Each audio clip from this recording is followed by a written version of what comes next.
सबसे पहले दिल्ली का रुख कर लेते हैं। इस वक्त हमारे साथ लव अग्रवाल, स्वास्थ्य मंत्रालय के जॉइंट सेक्रेटरी, प्रेस कॉन्फ्रेंस कर रहे हैं। सीधा रुख करते हैं। द स्पेक्ट्रम में भी अगर हम जाएं और पाते हैं तो देखते हैं कि मैक्सिको जैसे देश में भी 52.2 केसेस पर लाख रिपोर्ट हो रहे हैं।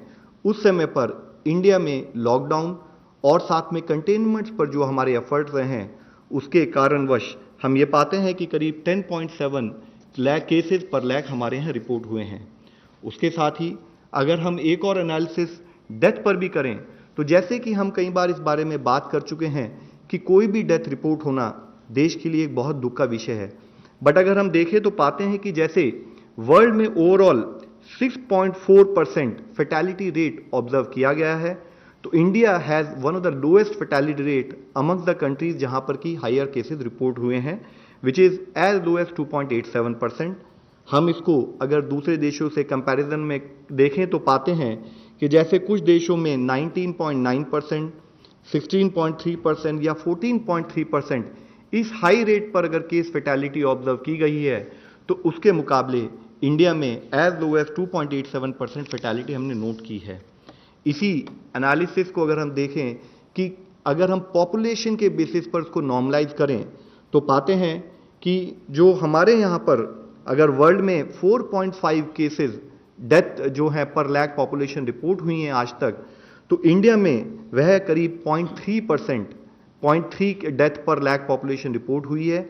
जबकि उसके कंपैरिजन में और देशों से अगर हम कंपेयर करें तो पाते हैं कि एज हाई एज 81 डेथ्स पर लाख पॉपुलेशन भी कुछ देशों में रिपोर्ट हुई हैं।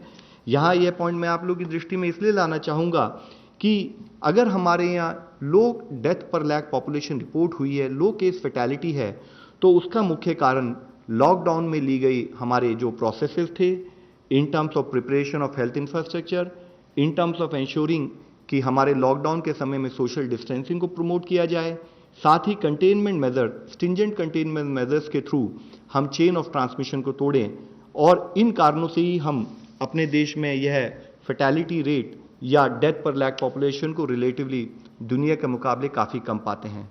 इसको अगर हम दूसरे ढंग से एनालाइज करें तो जैसे कि अभी हमने पिछले ग्राफ में देखा है कि अगर बेल्जियम जैसे देश में 800 डेथ्स पर मिलियन अगर रिपोर्ट हुई हैं, तो अगर आप इस ग्राफ को देखें तो इंडिया बहुत ही लोअर लेवल पर करीब 3.08 डेथ्स पर मिलियन वहाँ पर रिपोर्ट हुई हैं। और उसके साथ भी अगर हम इसको टाइमलाइन के बेसिस पर एनालिसिस करें तो देखते हैं कि हमारे यहाँ का रिलेटिवली फ्लैट और उसकी ट्रेजेक्ट्री में एक शार्प जंप, एक शार्प स्पाइक नहीं नोट किया गया है। आज जब हम लोग इस सिचुएशन में है कि हम लॉकडाउन 4 की बात करते हैं, तो हमारे लिए क्या फोकस एरियाज है, इस पर चर्चा करना बहुत ज़रूरी है। हमारे लिए ज़रूरी है कि हम लोग प्रिवेंशन पर और अर्ली केस डिटेक्शन पर फोकस करें, और उसके लिए सबसे ज़्यादा ज़रूरी है, जैसे कि माननीय प्रधानमंत्री जी ने इससे पहले भी कहा है कि इंडिया की सक्सेस, भारत में जो भी हमें आज तक सक्सेस मिली है वह लोगों के द्वारा, लोगों के सपोर्ट से की गई लड़ाई के कारण मिली है। और उसके साथ ही हमें बिहेवियरल चेंज प्रिवेंशन के लिए लाने की और इसी एफर्ट को कंटिन्यू करने की आज बहुत ज़रूरत है। हमें ज़रूरत है कि जब तक कोई और वैक्सीन नहीं आती तो सोशल वैक्सीन के रूप में फिजिकल डिस्टेंसिंग को हम अपनी लाइफ का पार्ट बनाएं। साथ ही जब भी हम कभी पब्लिक प्लेसेस में जाएं तो मास्क या फेस कवर का इस्तेमाल करें। इसके साथ ही प्रिवेंटिव एस्पेक्ट्स के रूप में हैंड हाइजीन, रेस्पिरेटरी हाइजीन और एनवायरनमेंट एंड सैनिटेशन, यानी कि जो कि फ्रीक्वेंटली टच सर्फेसेज हैं उनको हम क्लीन रखें। और इन सब कार्यों को करते हुए हमारा एफर्ट होना चाहिए कि हमारा जो भी बिहेवियर है वह कोविड अप्रोप्रिएट बिहेवियर हो, ताकि हम कोविड से अपने आप को बचा सकें। और इन सब कार्यों को करते हुए इसके साथ ही ज़रूरत है कि जैसे हम सब लोग इससे पहले भी बात कर चुके हैं कि करीब 50% डेथ केसेस एल्डरली पॉपुलेशन में रिपोर्ट हुए हैं, और साथ ही करीब 73% केसेस जो डेथ के हैं वह पीपल विद कोमॉर्बिडिटीज में रिपोर्ट हुए हैं। तो हम इन सब प्रिवेंटिव एस्पेक्ट्स को लेते हुए अपने घर में जो एल्डरली हैं, अपने घर में जो वल्नरेबल पॉपुलेशन है, उन सबको बचाने के लिए ये सारे प्रिवेंटिव स्टेप्स लें। और कोई भी अगर हमारे को कोई भी ऐसा केस दिखता है कि जिसमें कोई हमारे को सिम्टम्स हैं, तो हम गवर्नमेंट द्वारा ऑर्गेनाइज की फैसिलिटीज़ को एक्सेस करें। धन्यवाद।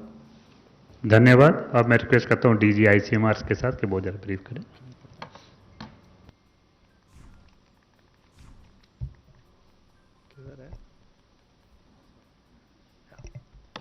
Thank you. Thank you. As my colleague Love has clearly said, that in India we have a very high recovery rate, a very low fatality rate, and number of cases per lakh is also very low compared to rest of the world. And we've also ramped up testing. So these are the four actual pillars as far as tackling this disease is concerned. So in terms of ramping up testing, if you look at this slide, India has significantly ramped up its testing in the last 3 months. In January, we just had one lab, that is the Indian Council of Medical Research National Institute of Virology at Pune, which was testing or capable of testing for this virus. Subsequently, we gradually ramped up, and also we had a very intelligent and a calibrated testing strategy which was responsible for testing the right people, not over testing, not under testing, and just getting the right calibrated results. So 28th February we had 14 public labs. 31st of March we had 125 public labs and 52 private labs. And today as we speak we have about 612 labs, out of which 480 are public labs and 182 are private labs. And we also have the TrueNat and the CBNat, etc. being used for testing. We have also increased, initially in the month of February, we were just screening and testing travelers who returned. Now we are testing travelers, healthcare workers and frontline workers who are symptomatic, SARI patients who are symptomatic, ILI patients symptomatic. We have also adding clusters, women in labor, symptomatic ILI among returnees, and hospitalized ILI patients, and also contacts. So now we have ramped up testing immensely in the last 3 months, and we are testing about 1.1 lakh samples in a day. As I mentioned, we have about 612 total labs, out of which 430 are public labs and 182 private labs. And the capacity of these labs has also been increased by augmenting, one, by the number of labs, and two, by the shifts. People are doing 2 to 3 shifts a day and testing in 8-hour shifts, and also increasing and augmenting the number of RT-PCR machines and also the manpower. Guidelines have been issued to states advising immediate testing for symptomatic and home quarantine for asymptomatic. And most states who have been working with the National Tuberculosis Elimination Program have now deployed the TrueNat machines also for COVID testing.